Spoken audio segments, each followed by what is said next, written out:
Tentu rakyat tidak akan ridho Jokowi mendapatkan tanah dan rumah baru di Colomadu. TPUA berpendapat semestinya bukan rumah baru yang disediakan untuk Jokowi, melainkan penjara untuk mempertanggungjawabkan seluruh pelanggaran hukum dan konstitusi yang dilakukannya.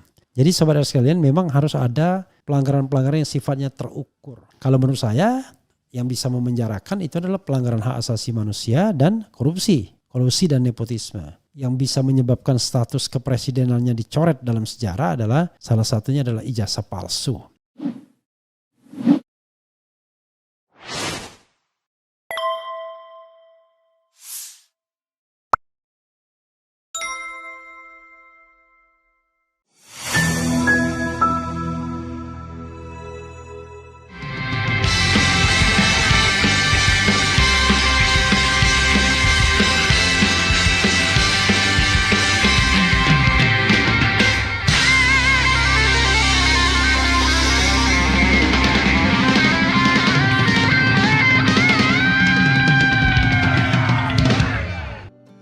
Assalamualaikum warahmatullahi wabarakatuh.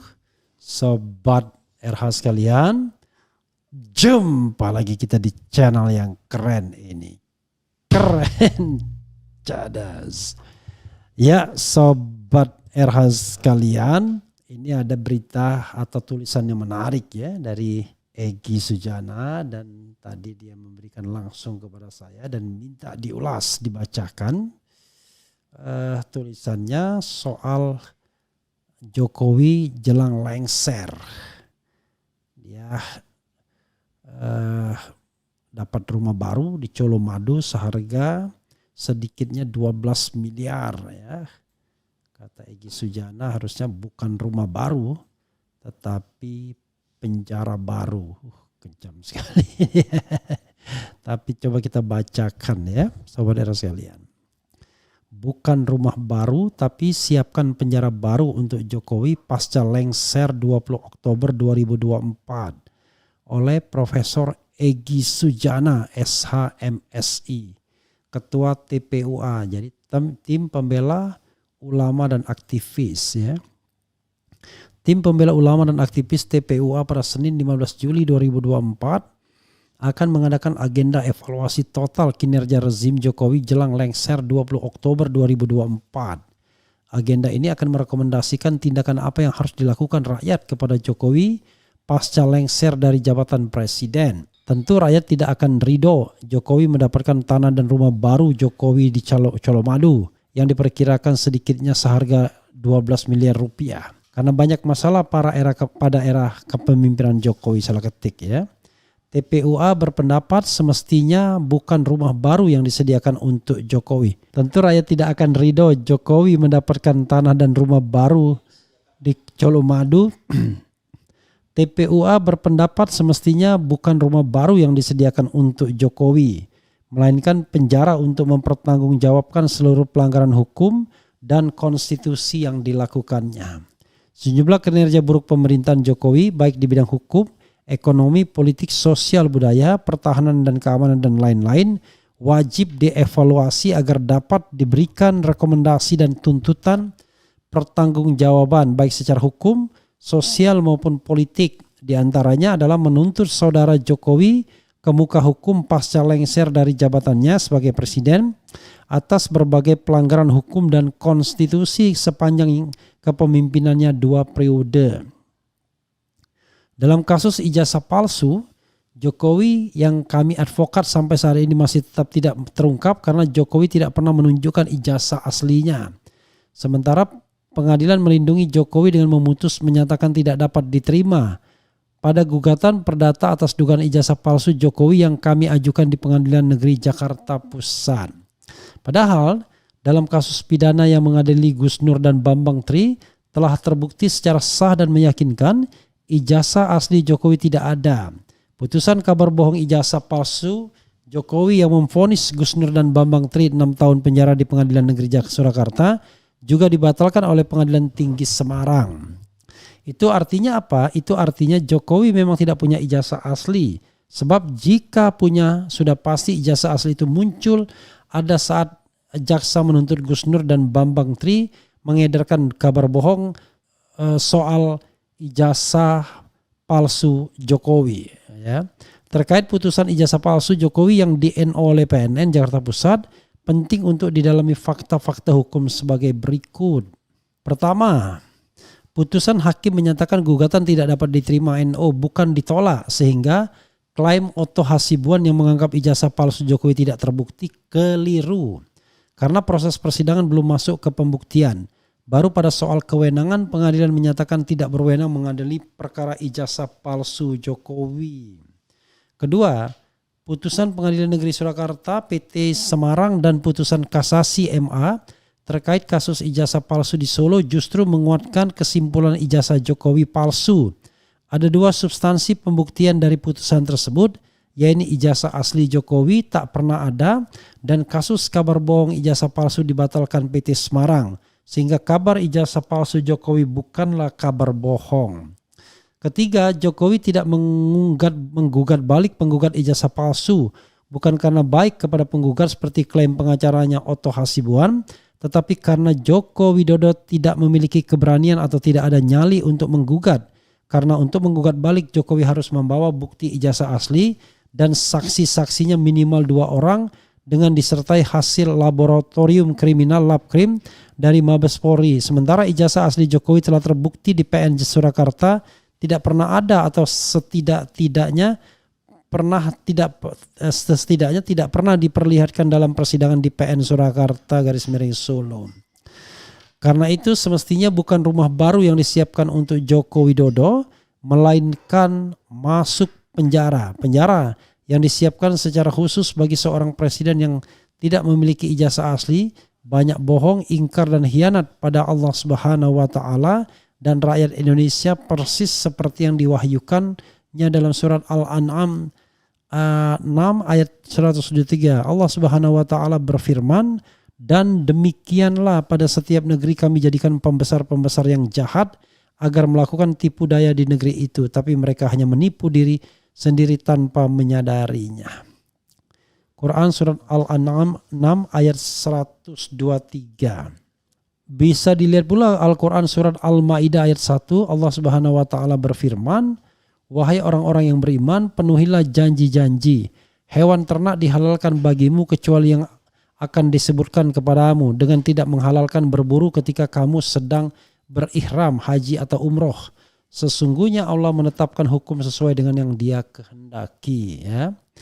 Quran surat Al-Ma'idah 5 ayat 6 ayat 1. Bahwa jelas di samping nipu bohong pada rakyat juga ingkar janji, dan dalam hukum positif yang masih berlaku di Indonesia melanggar janjinya sumpah jabatannya sendiri dalam pasal 9 UUD 1945. Bukti konkret yang terjadi soal banyaknya kebohongan Joko Widodo, mulai dari mobil SMK dan duit 11.000 triliun yang diklaimnya di kantong pribadinya, saya kira omongan Joko Widodo semua rakyat se-Indonesia sudah tahu, bahkan di seluruh dunia fana ini sudah beredar melalui medsos.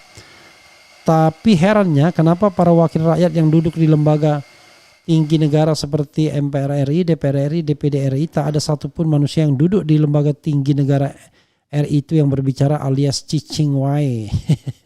Salam iman dan takwa dan salam iman, takwa dan jihad BES ya. BES itu adalah Bang Egy Sujana ya.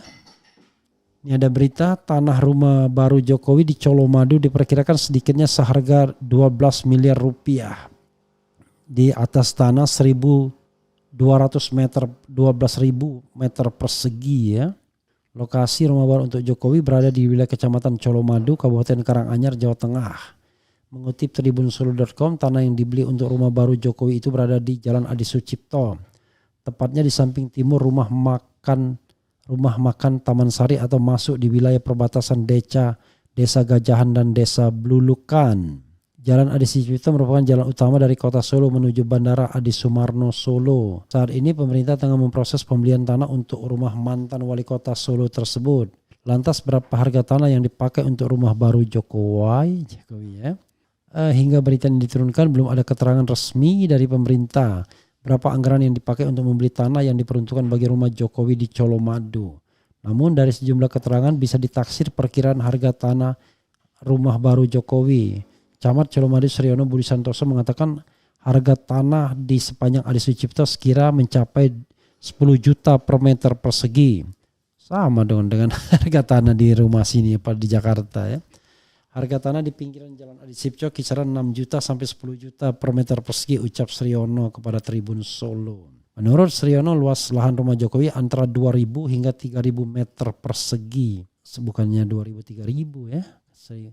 Lantaran memilih rumah di luar DKI Jakarta, kemungkinan akan mendapatkan rumah yang dengan luas lebih dari 1.500. Ada yang bilang bahkan ada yang bilang 12.000 ya. 1 hektar sesuai ketentuan yang diatur dalam Peraturan Menteri Keuangan Permenq. Luas tanah rumah bagi mantan presiden maksimal 1.500 meter persegi apabila berada di Jakarta. Ya, sobat era sekalian, itu ya apa yang dituliskan Egy Sujana soal bukannya rumah baru harusnya penjara baru. Luar biasa ya. Kita boleh sepakat boleh tidak, tapi sebenarnya begini sobat era sekalian, kalau kita mau melakukan pendekatan hukumnya ya tetap harus adil ya. Karena itu menurut saya yang signifikan untuk diproses lebih lanjut tuh apa? Misal ya, menurut saya kemungkinan Jokowi melakukan terlibat dalam pelanggaran hak asasi manusia. Misalnya KM 50. Paling tidak dia melakukan bentuk yang namanya pembiaran, crime by omission. Kalau dia berkonspirasi di sana, ya tahu, ya itu sebuah kejahatan yang bisa diproses. Yang kedua adalah tindak pidana korupsi. Tindak pidana korupsi kalau dia melakukannya ya baik dirinya, keluarga dan lain sebagainya juga bisa diproses. Jadi 2 itu saja sebenarnya yang bernilai hukum untuk diproses lebih lanjut, yaitu dugaan pelanggaran hak asasi manusia dan kemudian korupsi ya. Tapi apakah bisa misalnya hal lainnya, misalnya memenjarakan para aktivis dan lain sebagainya, itu masuk pada pelanggaran hak asasi manusia ya. The right to association dan hak untuk menyampaikan opini baik secara lisan dan tulisan. Jadi sekali lagi sobat era sekalian, hukum tidak boleh. Oh ya, ada lagi soal penggunaan ijazah palsu, itu bisa juga dipersoalkan tetapi dari sisi hukum administrasi atau hukum tata negara. Kalau terbukti memang ijazahnya palsu, maka bisa jadi kemudian Jokowi tidak berhak untuk pensiun sebagai presiden, tapi bisa dibatalkan, dicoret ya sebagai mantan presiden Republik Indonesia kalau secara post factum bisa dibuktikan ijazahnya palsu alias tidak asli ya. Jadi sobat sekalian, memang harus ada pelanggaran-pelanggaran yang sifatnya terukur. Kalau menurut saya yang bisa memenjarakan itu adalah pelanggaran hak asasi manusia dan korupsi dan nepotisme. Yang bisa menyebabkan status kepresidenannya dicoret dalam sejarah adalah salah satunya adalah ijazah palsu. Karena ijazah palsu itu seharusnya bisa menghilangkan status kepresidenan from the beginning. Tetapi sekali lagi hukum itu bukan hanya asumsi tetapi memang harus dibuktikan lebih lanjut. Dan proses pembuktian itu harus sifatnya imparsial ya. Tidak berat ke salah satu pihak dan harus punya kebebasan untuk mengungkapkannya atau untuk memperkarakannya, bukan menghadangnya dengan tuduhan-tuduhan kriminalitas atau bahkan hal-hal yang sifatnya koersif ya. Ya, saudara sekalian, itu ya. Oke, coba kita bacakan komentar sobat RH sekalian dalam hal ini ya. Wah, dia gali kuburannya sendiri. Kasihan Jokowi keluarga, mereka pilih neraka ketimbang surga. Maksudnya apa ini ya? Berani berbuat harus berani bertanggung jawab. Begitu banyak kezoliman yang dia lakukan terhadap rakyat. Kemudian 120 meter. Rumah baru dengan pagar tinggi. Kalau rindu sanjungan diam-diam masuk pasar tradisional plus 1 peleton bodyguard. Saksikan akhir dari panggung sandiwara, endingnya bagaimana. Sales panci HGU IKN 190 tahun koe anak esopo. Lihat judulnya, saya mengamini. Negara jadi kacung sedayu. Harus diseriusi DPR dan rakyat mendukung. Semoga Allah menghancur leburkan kroni-kroninya Jokowi. Kuala Lumpur lagi monitor. Assalamualaikum Bang RH. Tapi mungkin gak kira-kira Jokowi diperkarain tapi masih ada anaknya yang jadi cawapres.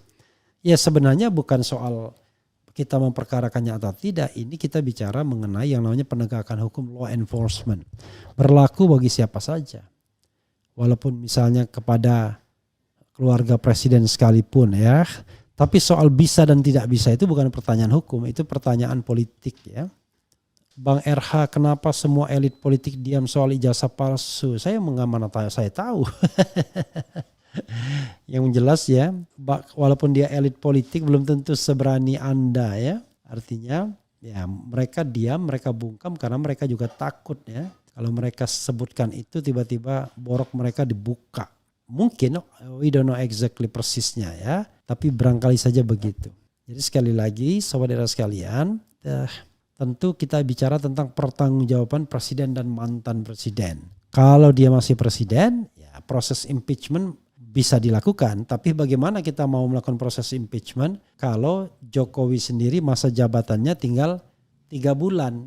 Maksud saya ya barangkali not necessary lagi untuk kita bicara tentang impeachment. Tapi kalau kita bicara bagaimana kemudian memproses hukum mantan presiden kalau seandainya memang bisa dibuktikan melanggar hukum, ya itu soal lain. Saya teringat Abraham Samad yang mengatakan bahwa harus dimulai tradisi baru. Harus bisa dibawa mantan-mantan presiden itu ke pengadilan untuk diadili. Kalau tidak bersalah ya tidak apa-apa. Tapi kalau bersalah jangan ditutup-tutupi kesalahannya. Kira-kira begitu ya Sobat Era sekalian. Mudah-mudahan ini baik ya. Ngapain kasih rumah dia bikin utang, selisihnya harus dia yang bayar. Oke, itu saja Sobat Era sekalian ya. Mudah-mudahan bermanfaat. Dan mudah-mudahan Sobat Era sekalian tetap semangat ya menonton sajian dari RH Channel. Wassalamualaikum warahmatullahi wabarakatuh. Keren. Cadas.